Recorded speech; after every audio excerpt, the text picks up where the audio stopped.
आपके बच्चों का उज्जवल भविष्य है। Saraswati public senior secondary school Modi mill के पीछे नीम का थाना। नमस्कार, आप देख रहे हैं झलको शेखावाटी और मैं हूं आपके साथ दीपक शर्मा। देखिए खास खबरों को हमारे साथ चैनल करिए सब्सक्राइब। धन्यवाद।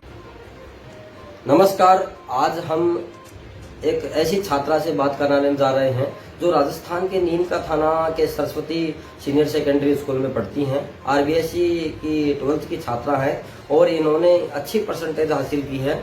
लेकिन हमारा मकसद आज आपको विद्यार्थी रूप में जगाना है कि विद्यार्थी के जीवन में किस प्रकार से संघर्ष रहता है, क्या आगे उद्देश्य है, किस प्रकार से ये गुड़िया है जो इनके माता पिता ने सहयोग किया, और एक आपको कुछ सीखने को मिलेगा इस इंटरव्यू को देखने के बाद, और आप भी अपने बच्चों को ऐसा गाइड करके और आगे बढ़ा सकते हैं, एक जीवन का लक्ष्य उद्देश्य सकारात्मक रूप से प्राप्त हो सके। तो बात करते हैं, आप देख रहे हैं झलको शेखावाटी, पत्रकार दीपक शर्मा के साथ, और बात करते हैं यहाँ गुड़िया है। क्या नाम है गुड़िया आपका? तृप्ति वशिष्ठ। तो कौन सी क्लास में थे आप? सर मैंने 12th पास आउट की है सरस्वती पब्लिक स्कूल से, Rajasthan board, and I score 91%। जी 91%। Yes sir. तो आगे विजन क्या है आपका? Sir in future I want to join civil services and I will try my best for this.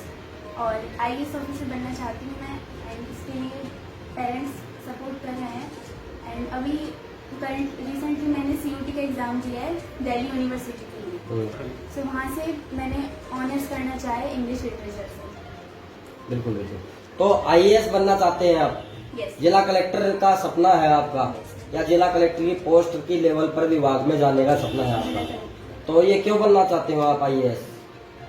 Sir main dream ये कि मेरे पापा का ड्रीम है कि मैं एक आईएएस ऑफिसर बनूं। एंड सोसाइटी में देखा जाता है कि आजकल लड़कियों को मतलब इतना दिया नहीं जाता है एजुकेशन के लिए, तो मैं चाहती हूँ कि बन के मैं मतलब जो सोसाइटी में लड़कियां उनको जागरूक कर सकूं कि हाँ वो कर सकते हैं। बिल्कुल। सरस्वती स्कूल नीम का थाना की छात्रा है तृप्ति वशिष्ठ, और ये कह रही है कि मेरा आईएएस का सपना है, जिला कलेक्टर का, और जो भी आवश्यकता है समाज की जो सेवा के रूप में हम कर सकें, तो उनके माता पिता का भी इसमें सहयोग है। ये उत्तम जी वशिष्ठ है हमारे साथ, इनके पिता हैं, और इनसे भी जानेंगे किस प्रकार से ये इन्होंने सहयोग किया और आगे आईएएस की भूमिका तक ये किस प्रकार से सहयोग करेंगे। तो आपने शुरू तृप्ति वशिष्ठ के शुरू से ही किस प्रकार से शिक्षा में क्षेत्र में सहयोग किया? नमस्ते जी। मैंने ये सोचा कि समाज में लड़कियों को बड़ा उससे देखा जाता है कि एजुकेशन के मामले में हमारी बच्चियां बहुत ही पीछे रह जाती हैं। मैंने बच्ची को ये सोचा कि ये कुछ भविष्य में एजुकेशन अच्छी लेके और अपना नाम रोशन करे, और आगे भी भविष्य में जो बच्चियां हैं उनको ये दिशा निर्देश दे कि भाई कैसे हम शिक्षा में आगे बढ़ सकते हैं। मैंने इसको इंग्लिश मीडियम से इसको तैयारी करवाई है, और इसको ये सहयोग किया कि जैसे भी ये अपना फ्री हैंड होके कि मुझे किस चीज में जाना है, तो इसने जैसे सोचा था कि मैं आईएएस का सपना है पापा जी मेरा, तो मैंने इसको इसमें सहयोग करने की कोशिश की है कि बेटा जो भी तुम्हारी हेल्प होगी हम करेंगे। बाकी ये अच्छा अपना शिक्षकों का भी इसमें खूब अच्छा योगदान रहेगा इसका, कि वो भी हमेशा सपोर्ट कर रहे हैं और बार बार मुझसे भी संपर्क करके इसके भविष्य के बारे में चर्चा करते रहते हैं। तो बच्ची अच्छा तैयारी कर रही है। बिल्कुल। आने वाला समय देश की बेटियों का है, देश की बेटियां बागडोर संभालेंगी, और 50% जो आरक्षण है रिजर्वेशन वो भी लागू होने जा रहा है। तो ये कहीं ना कहीं गौरव की बात है। लेकिन आप अपनी बेटी जो बेटियां है उन तृप्ति वशिष्ठ, इनको शिक्षा के क्षेत्र में आगे बढ़ाने के लिए संघर्ष किस प्रकार से किया, उस संघर्ष से लड़ा कैसे आपने, और यहाँ तक कैसे पहुंचे, आगे क्या प्लानिंग रहेगी आपकी? देखिए, समाज में हमारी बच्चियों को लगभग 8 की 10वीं पढ़ा के छुड़वा देते हैं, क्योंकि मैं भी एक शिक्षक हूँ, मुझे पता है हमारे पास जैसे बच्चियां आती हैं और उनके माता पिता यही डर के भय के चक्कर से कि भी आगे बच्ची जाएगी, पता नहीं क्या क्या संघर्ष करना पड़ेगा, और वो छुड़वा देते बीच में। तो मैंने इसको ये सोच के कि भविष्य में बच्चियों को भी ये सबक मिले कि शिक्षक होने के नाते भी कि भी बच्ची को इतना मोटिवेशन दिया जाए कि ये कुछ कर सके। तो मैंने इसको कई बार तो ऐसे भी आया कि भी जैसे इसको एग्जाम दिलाने की समस्या आई कि भी अकेली नहीं जा सकती, थोड़ा इसमें भी भय था, अकेली जाती है टेम्पो में आती है तो भय था। तो इसको मैंने बार बार कहा कि बेटा ये समय है ना, वो लड़कियों का है। और आप इतना हिम्मत नहीं हार सकती हो, आप में जोश है, जज्बा है, पढ़ाई में भी आप बहुत इंटेलिजेंट हो। और मैंने इसको कई बार हमारे जो अधिकारी वर्ग है उनके भी इसको कई बार उदाहरण दिए कि देख ये 3rd डिवीजन से पास आउट है और फिर इन्होंने देखो कैसे तैयारी करके आज ये IAS IPS बने हैं। तो मैंने कई बार इसको वीडियो वगैरह कैसे शेयर किए, दिखाए हैं, जिससे इसको भी हौसला बढ़ाए, पापा जी मैं कुछ कर सकती हूँ। तो इसमें ये जज्बा है कि मैं आपको कुछ बन के दिखाऊंगी, आप मेरा भविष्य का सवाल है। मैंने खूब इसकी हेल्प करने की कोशिश की, आगे भी इसकी हर चीज में एजुकेशन के मामले में जब भी ये जैसे क्यूट का इसने अभी एग्जाम दिया, अगर इसका हो जाता है तो हम DU या JNU में इसका सिलेक्शन हो जाएगा। और प्रभु की इच्छा यही रहेगी कि इसका हो जाए, तो इसका भविष्य हम सुधारने की कोशिश करेंगे। और बच्चियां तो आपको पता है कि कैसा रोशन कर सकती हैं, ये घर का काम भी अपनी मम्मी के हाथ बटाती है और फिर भी ये इतनी मेहनत करके रात को जैसे 12-1 बजे तक हम कई बार जगते थे तो इसको बोलते थे कि बेटा सो जा, टाइम ज्यादा हो गया। तो कहते नहीं पापा जी अभी मेरे को नींद नहीं आ रही है। और इसने खूब 1-1 बजे तक पढ़ाई करके, मेहनत करके, और इसके शिक्षकों का बड़ा ही अच्छा सहयोग रहा है, अच्छी मेहनत की है बेटी। बिल्कुल, रात को 1-1 बजे तक आपने पढ़ाई की है? Yes sir. तो हाँ, कोई प्रॉब्लम आई इस पढ़ाई के दौरान किसी भी प्रकार से? जो समस्या क्या क्या सामने आई आपकी? बहुत से डाउट्स होते थे जो कई बार मम्मा पापा क्लियर करते थे। और दिन में क्या है कि मुझे वो एनवायरनमेंट नहीं मिल पाता था पढ़ाई की, क्योंकि घर में ठीक से दिन में पढ़ाई हो नहीं पाती थी। तो मैंने इसीलिए रात को टाइम प्रेफर किया कि रात को आराम से एकदम शांत माहौल में बैठ के रात को 1-2 बजे तक पढ़ाई कर सकूं। आप अगर जिला कलेक्टर भविष्य में बनते हैं तो नीम का थाना के लिए क्या करेंगे?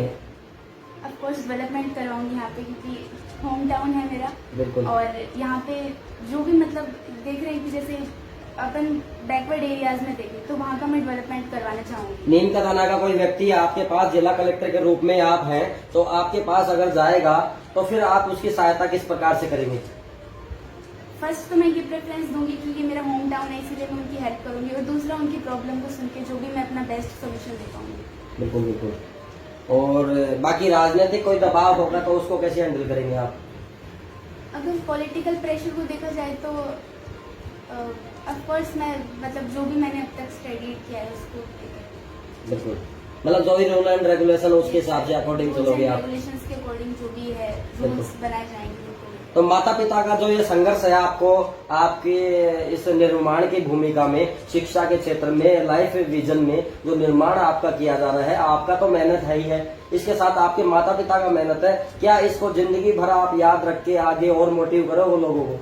यस सर, बिल्कुल। मैं अब तक जितना स्ट्रगल मैंने किया उससे कहीं ज्यादा मेरे पेरेंट्स ने किया है। आज भी मैं जो भी हूँ 91% मैंने अचीव किया है। उसके लिए मैं सिर्फ अपने पेरेंट्स, टीचर्स को थैंक यू कहना चाहूंगी। इन्होंने बहुत ही स्ट्रगल किया है मेरे लिए। और इन फ्यूचर अगर मैं IAS की पोस्ट पे जाती हूँ तो वो उसका भी क्रेडिट बिल्कुल मेरे पेरेंट्स को जाएगा। बिल्कुल। स्कूल के टीचरगण ने किस प्रकार से सहयोग किया? स्कूल के टीचर्स ने उनका फुल हेल्प रही है। उन्होंने अच्छी एजुकेशन प्रोवाइड की मुझे, और पूरे सरस्वती स्कूल के स्टाफ को मैं थैंक्स कहना चाहूंगी। मुख्य रूप से टीचर जो कौन थे आपके प्रमुख अधिकारी? मेन टीचर ज्योग्राफी वाले सर मिस्टर हवासी, उनको मैं थैंक यू कहना चाहूंगी। उन्होंने अपना बेस्ट एजुकेशन प्रोवाइड की जिससे मैंने 99 मार्क्स अचीव किए ज्योग्राफी। और बाकी सभी ने सहयोग किया इसी प्रकार से? सब टीचर्स ने अपना बेस्ट। तो वरुण प्रताप जी का सहयोग क्या रहा? प्रिंसिपल सर ने मोटिवेट किया हर टाइम, एजुकेशन को लेके मोटिवेट करते रहे वो। और केपी सिंह जी जो सरस्वती ग्रुप ऑफ एजुकेशन के हैं, उन्होंने किस प्रकार से मोटिव किया आपको? केपी सिंह जी हैं जो? Yes sir, KP Singh sir director हैं सरस्वती स्कूल के। उन्होंने भी मोटिवेट किया हर एक स्टूडेंट को, हालांकि बिठा के कि बेटा हिम्मत नहीं हारनी है, बस अपना बेस्ट दो। जरूरी नहीं कि तुम पढ़ रहे हो 18-20 घंटे पढ़ रहे हो, जितना पढ़ रहे हो ये जरूरी नहीं कि 18-20 घंटे ही पढ़ो। अगर 4 से 5 घंटे भी पढ़ रहे हो तो फुल फोकस करो। तो आपका लक्ष्य IAS बनने का है। इस बीच में अगर कोई ब्रेकर आएगा या कोई बाधाएं आएंगी, वो आपको परेशान करेगी, क्या आप उनमें उलझना चाहोगे या उनको इग्नोर करके आगे बढ़ना चाहोगे? उन जो भी प्रॉब्लम्स आएंगी मैं उनको एक बार साइड में रखती, पहले जो मेरा मेन लाइफ का गोल है IAS ऑफिसर बनना, मैं उसे अचीव करना चाहूंगी। बिल्कुल तृप्ति, बहुत बहुत धन्यवाद। बाकी तृप्ति जो वशिष्ठ हैं हमारे साथ, इनकी माता हैं, इनसे भी बात करेंगे किस प्रकार से उन्होंने ये बता रहे हैं डाउट क्लियर किए जो भी संशय आए पढ़ाई के क्षेत्र में। तो अभी काफी योगदान रहा कि एक बिटिया की शिक्षा की भूमिका में और जीवन के विजन में एक माँ का किस प्रकार से योगदान हो सकता है, वहीं साकार और उदाहरण है इनकी माता। बात करेंगे, क्या नाम है आपका? कल्पना शर्मा। कल्पना शर्मा। तो तृप्ति की जो एजुकेशन में आपने शुरू से लेकर अब तक किस प्रकार से सहयोग किया? सर मैंने इसको मतलब पढ़ाई के लिए ही वो किया है कि भाई आप पढ़ के कुछ करके दिखाओ लाइफ में। जी। ये ही मतलब सबसे मेन देखा जाए एम होना चाहिए बच्चे का, पहले ये है, बाकी सब बाद में। तो नीम का थाना की सरस्वती स्कूल में पढ़ाई की है बच्ची ने, जी सेम स्कूल में भी पढ़ी होगी। हाँ जी। तो किस प्रकार से आपने संघर्ष इसके दौर में क्या क्या समस्याएं आई, पहले तो ये बताइए आपके जीवन में इसको पढ़ाने के लिए गुड़िया को। सर ऐसी कुछ खास समस्या नहीं है, बाकी अपन को थोड़ा ये है कि बच्चा कुछ कर जाए तो कोई समस्या भी आए वो भी कोई बड़ी बात नहीं है। बिल्कुल। देखा तो जाए। आपके घर के कार्य में भी गुड़िया हाथ बटाती थी? हाँ जी बिल्कुल करवाती थी मेरा काम। तो एनी टाइम पढ़ाई भी नहीं होती है, बच्चे बोर हो जाते हैं टाइम पढ़ के, जब भी फ्री होती थी जैसे पढ़ के कि अभी मैं फ्री हूँ, थोड़ा रिलैक्स चाहिए मेरे को, तो ये काम तो करता। आपने बिटिया का किस प्रकार से सहयोग किया? सर मैंने इसको जब भी जैसे कोई डाउट हुआ तो मैंने इसका क्लियर कर दिया। जैसे उदाहरण दीजिए। हाँ, हिंदी की हूँ सर मैं, जी मैं बीएड हूँ, हिंदी मेरा सब्जेक्ट है, तो हिंदी में मैं इसको समझा देती थी जी। कि जो भी डाउट हो, और बाकी वैसे और सब्जेक्ट ही करवा देती थी, जितना मेरे से बन पाता था करवाती थी। मतलब आप टीचिंग में सहयोग करते थे, जो क्वेश्चन हल नहीं हो पा रहे थे, जिनका समाधान नहीं था, उन प्रश्नों का आपने समाधान कर। तो माता पिता का भी इसमें सहयोग रहा। और बाकी तृप्ति आईएएस की एग्जाम की तैयारी करना चाहती हैं, आईएएस जिला कलेक्टर बनने का लक्ष्य है, और अगर जिला कलेक्टर बनती हैं तो नीम का थाना लोगों के लिए भी काफी समस्याओं का समाधान करने में अग्रसर रहेंगी, ऐसा तृप्ति ने बताया है। माता से बात करते हैं कि आईएएस बनने का सपना है गुड़िया का, किस प्रकार से आप पूरा करने में सहयोग करोगे? आप एक बालिका के बेटी के माता हैं, बताएं आप। सर फुल सहयोग करेंगे हम, जैसे कोचिंग वगैरह के लिए कोई जैसे पैसे वगैरह का भी, मतलब जहाँ भी जो भी इसको सुविधाएं चाहिए कि वो सब सुविधाएं हम इसे दिलाएंगे। कोशिश करेंगे कि ये अपने लक्ष्य में सफल हो। जी। सरस्वती ग्रुप ऑफ एजुकेशन के सरस्वती पब्लिक स्कूल में तृप्ति वशिष्ठ ने पढ़ाई की, 12वीं में अच्छे मार्क्स हासिल किए। और जानते हैं तृप्ति ने किस प्रकार से इस टीचिंग लाइन में मेहनत की, और इनके परिवार माता पिता का भी काफी सहयोग रहा। उत्तम वशिष्ठ इनके पिता हैं और नीम का थाना निवासी हैं। तो बात करते हैं कि आपके स्कूल परिसर में किन किन गुरुजनों का, टीचरगण का सहयोग रहा, जिससे आपने यह पढ़ाई और अच्छे अंक हासिल किए, और आगे आईएएस का सपना रहेगा। तो इस प्रकार से आप क्या मोटिवेशनल इस प्रकार से ग्रहण करना चाहोगे टीचर के पास? सर सबसे पहले तो thanks KP Singh sir, director sir, जिन्होंने हमें मोटिवेट किया, हमारा कॉन्फिडेंस बढ़ाया। और उसके बाद मैं थैंक्स कहना चाहूँगी school principal Varun Pratap Singh sir, उन्होंने हमेशा स्टूडेंट्स को मोटिवेट किया, कॉन्फिडेंस बढ़ाया, और कभी किसी चीज़ के लिए अगर हम पूछते तो हर चीज़ के लिए उन्होंने सहयोग किया। इसके बाद में मेरे जो स्टाफ है, स्कूल का staff, teachers, Jitendra sir, Yogendra sir, GD sir and Manish sir, Yogesh sir, सबने अपनी बेस्ट एजुकेशन प्रोवाइड की। कोई भी डाउट, कभी भी डाउट होता, वो हमेशा डाउट क्लियर करने के लिए तैयार रहते थे। इनफैक्ट बीच में कोई क्लास अगर चल रही होती है, अगर उसमें भी मुझे कोई डाउट होता था तो वो क्लास छोड़ के भी हमारे डाउट क्लियर करते थे। और उन्हीं की मेहनत मैंने ज्योग्राफी में 99 मार्क्स अचीव किए हैं। और आगे भी मैं, अगर मुझे इन फ्यूचर अगर कोई गाइडेंस चाहिए होगी तो मैं टीचर से लेना चाहूँगी। बिल्कुल बिल्कुल। तो माता पिता का सहयोग किस प्रकार से रहा, दोबारा बताएं। पेरेंट्स ने स्ट्रगल किया, जितना मैंने किया उससे ज़्यादा पेरेंट्स ने स्ट्रगल किया। और मम्मा पापा ने हमेशा, मम्मा हिंदी की टीचर है तो कोई भी डाउट होता है तो मम्मा। और नीम का थाना में तृप्ति का जो ड्रीम है, सपना है आईएएस जिला कलेक्टर बनने का या उस लेवल पर जाने का, और नीम का थाना के लोगों की भी समस्या और सेवा करने का, समाधान करने का। और बात करते हैं उत्तम वशिष्ठ जो एक बालिका के पिता है, और बेटी बचाओ बेटी पढ़ाओ का नारा यहाँ साकार होता नजर आ रहा है। किस प्रकार से आप गुड़िया के जिला कलेक्टर बनने में या आईएएस बनने में सहायता करोगे? इसकी पूरी सपोर्ट करेंगे। इसको जैसी कोचिंग, जहाँ भी ये कोचिंग करना चाहेगी सारी प्रोवाइड करवाएंगे।